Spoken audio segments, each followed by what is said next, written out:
Hello everyone, welcome back to my channel. ఎలా ఉన్నారు? అందరూ బాగున్నారా? మేమైతే చాలా బాగున్నాం. మీరంతా ఎలా ఉన్నారు అనేది నాతో కామెంట్ సెక్షన్లో అయితే షేర్ చేసుకోండి.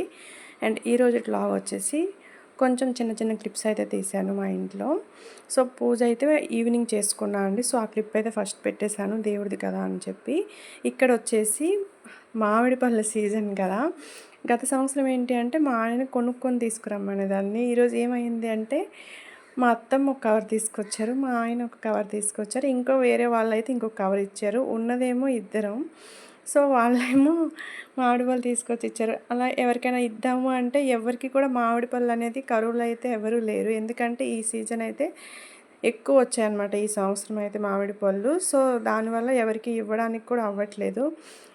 అయితే ఎప్పుడు కూడా ఫ్రిడ్జ్లో పెట్టలేదు మామిడి పళ్ళు అనేవి, బయట పెట్టుకొని తినేవాళ్ళం. కానీ ఈసారి ఏంటి అయిందంటే ఫ్రిడ్జ్లో పెట్టాల్సి వచ్చింది మామిడి పళ్ళు. ఎందుకంటే అవి చూస్తూ చూస్తూ పోగట్లేము కదా. సో కొన్ని అయితే ఫ్రిడ్జ్లో పెట్టేసి కొన్ని అయితే బయట పెట్టేసాము. ఫ్రిడ్జ్లో పెడితే ఏంటి అంటే వాటి టేస్ట్ అయితే పోతుంది. సో అలా నచ్చక ఫ్రిడ్జ్లో అయితే పెట్టడం నాకు ఇష్టం ఉండదు, బట్ తప్పలేదు కాబట్టి ఫ్రిడ్జ్లో అయితే పెట్టాను. ఇక్కడైతే ఎగ్ కర్రీ చేస్తున్నాను సింపుల్గా. ఫస్ట్ అయితే ఆయిల్ వేసుకొని కొంచెం పసుపు వేసి ఎగ్స్ అయితే కొంచెం ఫ్రై చేసేసాను. అలానే ఎక్కువ ఫ్రై చేస్తే మా ఆయనకైతే నచ్చదనమాట. సో ఆ ఫ్రై అయిన తర్వాత ఒక 2 ఆనియన్స్ అలాగే పచ్చిమిర్చి కట్ చేసుకొని కొంచెం పోపు దినుసులు వేసుకొని తాలింపు అయితే పెట్టేశాను. అది కొంచెం ఫ్రై అయిన తర్వాత పసుపు వేసుకొని తర్వాత అయితే అల్లం వెల్లుల్లి పేస్ట్ అయితే వేసుకున్నానండి. పసుపు అయితే కొంచెం సరిపోలేదు తాలింపులని మళ్ళీ వేశాను. సో స్టార్టింగ్ గుడ్ ఫ్రై చేసేటప్పుడు వేసాం కదా, సో అందుకని చెప్పి అవి మగ్గిన తర్వాత టమాటాస్ అయితే వేసాను. టమాటా ఎగ్ కర్రీ అయితే ఈరోజు చేస్తున్నానండి. సో టమాటా వేసిన తర్వాత బాగా మగ్గాక ఇక్కడైతే కొంచెం చింతపండు రసం అయితే వేసుకున్నా. ఒక చిన్న నిమ్మకాయ సైజ్ అంత చింతపండు అయితే తీసుకొని సో అదైతే వేసుకున్నాను. కరివేపాకు అయితే నా దగ్గర లేదండి. సో కరివేపాకు ఉంటే వేసుకుంటే ఇంకా బాగుంటుంది. సో కొంచెం పులుసు అయితే మరిగిన తర్వాత ఇక్కడ ఎగ్స్ వచ్చి వేసేసాను. అలాగే ఉప్పు కారం కూడా వేసుకున్నా.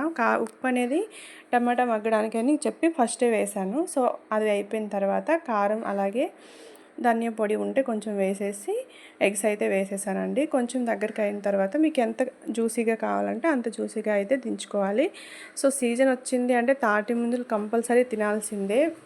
అంటే సమ్మర్ వచ్చింది అంటే నాకు తాటి ముంజలు అలాగే మామిడి పళ్ళు అయితే కంపల్సరీ. నాకు ఈ రెండు అయితే చాలా ఇష్టం.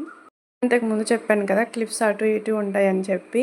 సో ఏం చేయాలో అర్థం కాక నేను తల బాదుకుంటున్నా. మళ్ళీ ఈవినింగ్ అయితే ఇంకొక కవర్ ఇచ్చారు ఇంకొకరు. సో అవన్నీ ఏం చేస్తా ఉన్నది ఇద్దరం అందుకొని తల కొట్టుకుంటున్నాను నేను ఇక్కడ. అక్కడ అది అయిపోయిన తర్వాత ఇక్కడైతే నైట్ కోసం చపాతీ చేస్తున్నా. చపాతీ చేసేసి మార్నింగ్ అయితే కర్రీ ఉంది, ఆలు అండ్ మిల్ మేకర్ కర్రీ చేస్తున్నాను. సో అదైతే ఉందండి. సో దాన్ని అయితే తినేస్తాము. ఇక్కడ నేను ఒక్కదాన్నే టిఫిన్, శనివారం కాబట్టి మా ఆయన తినరు కానీ ఏమో అని చెప్పి చేశాను. కానీ మా ఆయన రెండే చపాతీ చేస్తే చాలండి, ఒక్క 2, 3 తప్ప ఇంకెక్కువ తినరు మా ఆయన అయితే. రైస్ ఉంటే చాలు నాకు అంటారు. ఒక్క సోమవారం తప్ప మిగతా అన్ని రోజులు కూడా రైసే తింటా అంటారు. సోమవారం ఏంటి అంటే మా ఆయనకి సెంటిమెంటు. సో ఆ రోజు ఏంటి అంటే నైట్కి టిఫిన్ చేస్తారు, ఒక్క పూటే భోజనం అయితే చేస్తారండి. ఇక్కడ నేను చపాతీసు చేసేసి ప్లేట్ మీద వేస్తున్నా అని చెప్పి ఎవరు కూడా అనుకోవద్దు. ఎందుకంటే నేను మ్యాక్సిమం ప్లేట్ని అయితే క్లీన్ చేస్తూనే ఉంటాను. రోజుకి ఒక్కసారైనా క్లీన్ చేస్తాను. నాకు నీట్గా ఉండడం అంటే ఇష్టం. కొంచెం గలీజ్గా కనిపించినా కూడా నేనైతే నీట్గా చేస్తూ ఉంటాను. ఇక్కడ మేము కొత్తగా ఏం అలవాటు చేసుకున్నామంటే ఇది సమ్మర్ కదా, మేమైతే సబ్జీ గింజలు తాగడం అయితే అలవాటు చేసుకున్నాం. అది తాగడం వల్ల అయితే చాలా బెనిఫిట్స్ ఉన్నాయి. సో నాకు ఈ మధ్యనే తెలిసింది. అందరూ తాగుతుంటే ఏంటి అనుకున్నాను కానీ సో మేము కూడా అలవాటు చేసుకున్నాక తెలిసింది. వేడి చేస్తున్నా కానీ హెల్త్కి అయితే చాలా మంచిదండి, చలవ చేస్తుంది. మేము ఎలా తాగుతామంటే ఒక స్పూన్ సబ్జీ గింజలు వాటర్లో నానబెట్టేసి దాంట్లో ఒక నిమ్మకాయ చెక్క పిండేసి ఒట్టి తాగడం అలవాటు లేదు కాబట్టి కొంచెం ఒక స్పూన్ షుగర్ అయితే యాడ్ చేసుకుంటాము. నేనైతే ఓవర్ నైట్ నానబెడతాను అండి. చాలామంది హాఫ్ అన్ అవర్ నానబెడితే చాలు తాగేయచ్చు అంటారు, కానీ నాకు ఎందుకు అలా ఇష్టం లేదు.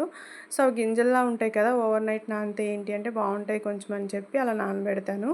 ఇక్కడ ఏమైంది అంటే నాకు ఎప్పటికప్పుడే క్లీన్ చేయడం ఇష్టం. అంటే క్లీన్ చేయడం ఇష్టం అని కాదు, అవి క్లీన్ చేసేస్తే ఒక పని అయిపోద్ది అని చెప్పి క్లీన్ చేసేస్తాను. ఇక్కడ కుకింగ్ అయిపోయిన తర్వాత క్లీనింగ్ అయితే చేస్తున్నా. సో ఇది ఉంటుంది కదా చపాతీ పామెది, అది తోముతూ ఉంటే ఒక్కసారిగా కింద పడిపోయింది. నా ఫేస్ మీద వచ్చి వాటర్ అయితే తుల్లాయి. సో ఆ క్లిప్ ఎవరైనా చూడకపోతే కనుక ఒకసారి చూడండి, బాగుంటుంది. సో అక్కడ క్లీనింగ్ అయిపోయింది. తర్వాత మొత్తం గ్యాస్ అంతా కూడా క్లీన్ చేసేసుకొని నేనైతే స్నానం చేసి వచ్చేసానండి. మా హస్బెండ్ అయితే లేట్గా వస్తా అని చెప్పారు. సో తను లేట్గా వస్తారని చెప్పి నేనైతే ఇక్కడ తినేసాను. మా అత్తమ్మ వచ్చారు. మా అత్తమ్మకి తీస్తుంటే ఏంటి అంటే తీస్తున్నావా అంటున్నారు. సో తీసేసాను. అలా తినేసిన తర్వాత కొంచెం అలా పైకి వచ్చాననమాట. పైన చూసారా మొత్తం చీకటిగా ఉండి చిన్న గాలి అయితే వేస్తుంది. వ్యూ బాగుంది అని చెప్పి క్లిప్స్ అయితే తీశాను. వీడియో అయితే ఇక్కడితో ఎండ్ చేస్తున్నాను. నచ్చితే లైక్ చేసి షేర్ చేయండి. ఛానల్ని ఫస్ట్ టైం చూస్తున్న వాళ్ళు ప్లీజ్ సబ్స్క్రైబ్ చేసుకోండి. మళ్ళీ నెక్స్ట్ వీడియోలో కలుద్దాం. Take care all of you. Bye.